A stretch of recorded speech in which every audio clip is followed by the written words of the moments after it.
നമസ്കാരം സുഹൃത്തുക്കളെ, സ്പോർട്സ് പിച്ചിലേക്ക് ഏവർക്കും സ്വാഗതം.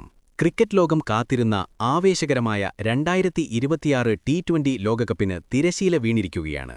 ഇന്ത്യയുടെ കിരീടധാരണവും വമ്പന്മാരുടെ തകർച്ചയും അപ്രതീക്ഷിത കുതിപ്പുകളും കണ്ട ഒരു ലോകകപ്പായിരുന്നു ഇത്. ഇപ്പോഴിതാ ടൂർണമെന്റിലെ എല്ലാ ടീമുകളുടെയും ഔദ്യോഗിക ഫൈനൽ സ്റ്റാൻഡിംഗ്സ് പുറത്തുവന്നിരിക്കുന്നു. ഈ പട്ടികയിൽ ഇന്ത്യ ഒന്നാമതെത്തിയപ്പോൾ നമ്മുടെ അയൽക്കാരായ പാകിസ്ഥാൻ എത്രാം സ്ഥാനത്താണ്? ഓസ്ട്രേലിയയ്ക്കും ഇംഗ്ലണ്ടിനും എന്ത് സംഭവിച്ചു? ടൂർണമെന്റിലെ സർപ്രൈസ് പാക്കേജുകൾ ആരെല്ലാമായിരുന്നു? ICCയുടെ പുതിയ റാങ്കിംഗ് പ്രകാരം ഓരോ ടീമിന്റെയും പ്രകടനം എങ്ങനെയുണ്ടെന്ന് നമുക്ക് വിശദമായി പരിശോധിക്കാം. വീഡിയോ സ്കിപ്പ് ചെയ്യാതെ മുഴുവനായി കാണുക. നിങ്ങളുടെ പ്രിയപ്പെട്ട ടീം ഈ പട്ടികയിൽ എത്രാമതാണെന്ന് താഴെ കമന്റ് ചെയ്യുക. പട്ടികയിൽ ഒന്നാമൻ, അത് മറ്റാരുമല്ല, നമ്മുടെ ടീം ഇന്ത്യ തന്നെയാണ്.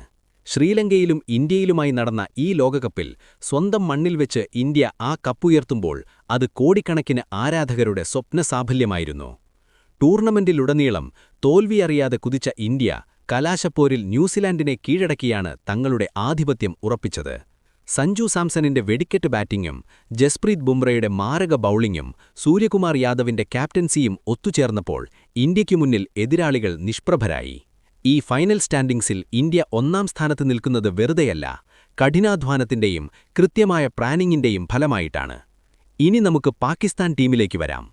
ഈ ലോകകപ്പിലെ ഏറ്റവും വലിയ ചർച്ചാവിഷയങ്ങളിലൊന്ന് പാകിസ്ഥാന്റെ പ്രകടനമാണ്. ICCയുടെ ഫൈനൽ സ്റ്റാൻഡിംഗ്സ് പ്രകാരം 5ാം സ്ഥാനത്താണ് പാകിസ്ഥാൻ ഈ ലോകകപ്പ് അവസാനിപ്പിച്ചത്. സെമിഫൈനൽ കാണാതെ പുറത്തായെങ്കിലും മറ്റു ടീമുകളെ അപേക്ഷിച്ച് മികച്ച പോയിന്റുകളും റൺറേറ്റും നിലനിർത്തിയത് അവരെ 5ാം സ്ഥാനത്തെത്തിച്ചു. ടൂർണമെന്റിന്റെ തുടക്കത്തിൽ പതറിയെങ്കിലും പിന്നീട് ശക്തമായി തിരിച്ചുവരാൻ അവർക്ക് സാധിച്ചു. ബാബർ അസമും സംഘവും കുറച്ചുകൂടി ശ്രദ്ധിച്ചിരുന്നുവെങ്കിൽ ഒരുപക്ഷേ സെമിഫൈനൽ പട്ടികയിൽ നമുക്ക് അവരെ കാണാമായിരുന്നു. എങ്കിലും വെസ്റ്റ് ഇൻഡീസ്, ശ്രീലങ്ക, ഓസ്ട്രേലിയ തുടങ്ങിയ മുൻനിര ടീമുകളേക്കാൾ മുന്നിൽ 5ാം സ്ഥാനത്ത് ഫിനിഷ് ചെയ്യാൻ സാധിച്ചത് പാകിസ്ഥാന് ചെറിയൊരാശ്വാസമാണ്. പട്ടികയിലെ മറ്റു ടീമുകളുടെ കാര്യം നോക്കിയാൽ ചില ഞെട്ടിക്കുന്ന വിവരങ്ങളാണ് കാണാൻ സാധിക്കുന്നത്. 2ാം സ്ഥാനം ന്യൂസിലാൻഡ്. ഫൈനലിൽ ഇന്ത്യയോട് പരാജയപ്പെട്ടെങ്കിലും കിവികൾ തങ്ങളുടെ പോരാട്ടവീര്യം ഒരിക്കൽ കൂടി തെളിയിച്ചു. 3ാം സ്ഥാനം സൗത്ത് ആഫ്രിക്ക. നിർണായക മത്സരങ്ങളിൽ വിജയിച്ച് അവർ 3ാമതെത്തി. 4ാം സ്ഥാനം ഇംഗ്ലണ്ട്. നിലവിലെ വമ്പന്മാരായ ഇംഗ്ലണ്ടിന് ഇത്തവണ 4ാം സ്ഥാനം കൊണ്ട് തൃപ്തിപ്പെടേണ്ടി വന്നു. 6ാം സ്ഥാനം വെസ്റ്റ് ഇൻഡീസ്.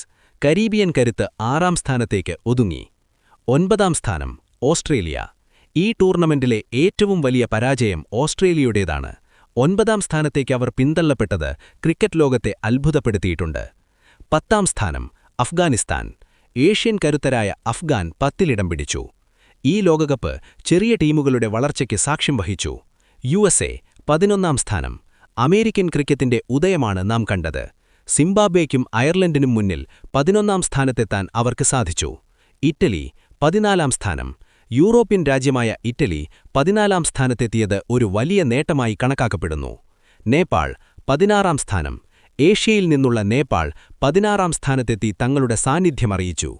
ചുരുക്കത്തിൽ ഇന്ത്യയുടെ ആധിപത്യവും ചെറിയ ടീമുകളുടെ വളർച്ചയും കണ്ട ഒരു ടൂർണമെന്റായിരുന്നു ഇത്. പാകിസ്ഥാൻ 5ാം സ്ഥാനത്തെത്തിയത് അവരുടെ ആരാധകരിൽ സമ്മിശ്ര പ്രതികരണമാണുണ്ടാക്കുന്നത്. ഓസ്ട്രേലിയയുടെ പതനം വരും കാലങ്ങളിൽ വലിയ മാറ്റങ്ങൾക്ക് കാരണമാകാമേക്കാം. ഈ ഫൈനൽ സ്റ്റാൻഡിംഗ്സിനെക്കുറിച്ച് നിങ്ങളുടെ അഭിപ്രായം എന്താണ്? പാകിസ്ഥാൻ ഇതിലും മികച്ച സ്ഥാനം അർഹിച്ചിരുന്നോ? ഓസ്ട്രേലിയയുടെ പതനത്തിനു കാരണം എന്താണ്? നിങ്ങളുടെ വിലപ്പെട്ട അഭിപ്രായങ്ങൾ താഴെ കമന്റ് ചെയ്യുക. ക്രിക്കറ്റ് ലോകത്തെ ഇത്തരം ഇൻഫോർമേറ്റീവായ വാർത്തകൾക്കായി സ്പോർട്സ് പിച്ച് സബ്സ്ക്രൈബ് ചെയ്യാൻ മറക്കരുത്. അടുത്ത വീഡിയോയിൽ കാണാം. നന്ദി.